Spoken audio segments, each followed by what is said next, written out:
Pada video kali ini akan kami kupas berkaitan makna bagi setiap wazan sighal mubalaghah.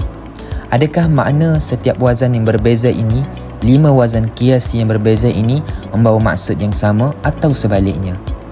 Jom kita lihat.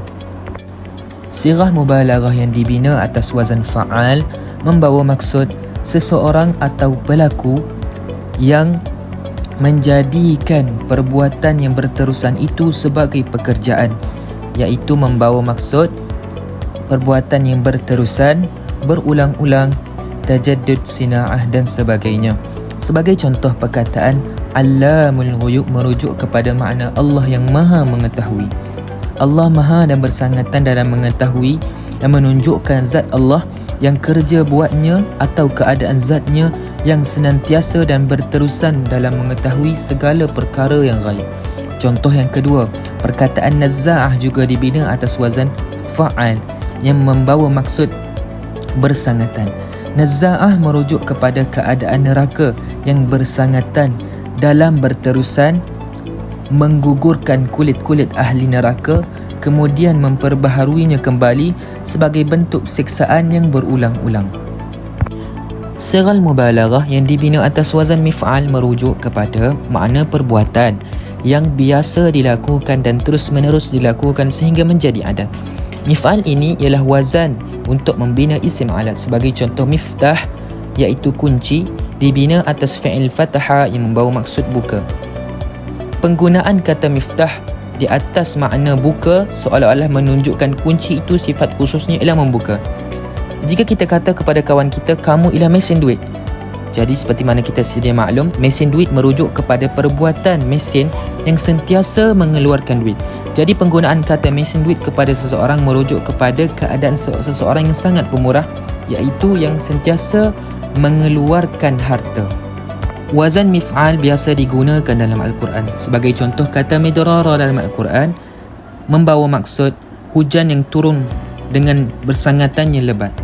Ini bukan bermaksud Allah sentiasa menurunkan hujan yang sangat lebat kepada orang-orang kafir, tetapi menunjukkan keadaan perbuatan Allah yang sentiasa dan berterusan dalam menurunkan air hujan, yang menunjukkan makna seolah-olah bersangatannya lebat dengan sebab berterusannya Allah menurunkan air hujan ke atas mereka. Juga kata mirsada membawa maksud tempat penantian. Ia membawa makna mubalaghah seperti keadaan neraka yang sentiasa dan berterusan dan bersangatan dalam menunggu kedatangan orang kafir ke dalamnya, seolah-olah ia adalah tempat penantian dan alat khusus untuk menyeksa bagi mereka. Manakala sighal mubalaghah di atas wazan fa'ul merujuk kepada makna seseorang yang terus-menerus atau banyak atau kuat melakukan perbuatan itu. Sebagai contoh, lafaz syakura, yakni hamba yang sangat bersyukur, merujuk kepada Nabi Nuh yang banyak dan sangat bersyukur, seolah-olah keadaan dirinya yang dihabiskan hanya untuk bersyukur. Atau lafaz afuwan ghafura, maha pemaaf lagi maha pengampun, merujuk kepada sifat Allah yang berterusan mengampunkan hambanya. Sighal mubalaghah yang dibina atas wazan fa'il menunjukkan makna satu perbuatan yang bersangatan yang dilakukan oleh seseorang seakan-akan ia tabiat bagi dirinya. Sebagai contoh, Allah maha mendengar, Allah sami' dan Allah alim, maha mengetahui. Perkataan sami' menunjukkan makna bersangatannya Allah dalam mendengar dan berterusan Allah melakukan pendengaran itu seakan-akan ia merupakan tabiat alami yang thabitah pada zat Allah Ta'ala. Atau lafaz alim menunjukkan banyaknya ilmu pada diri Allah Ta'ala dan menguasai segala kefahaman ilmu tersebut seakan merupakan sifat alami bagi diri zatnya Allah. Sighal mubalaghah yang dibina atas wazan fa'ila merujuk kepada perbuatan yang membawa maksud bersangatan dalam provokasi atau keringanan. Perbuatan itu dilakukan oleh seseorang atau pelaku seolah-olah ia menjadi adat kebiasaan baginya.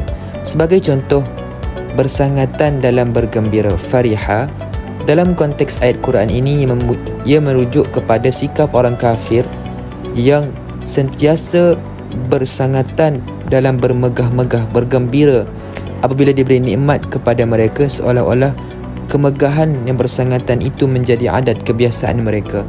Begitu juga kata Khasimah yang menunjukkan makna bersangatan dalam membantah dan memprovokasi kebenaran yang dibawa oleh Rasul dan menolaknya walaupun telah zahir kebenarannya di hadapan mereka.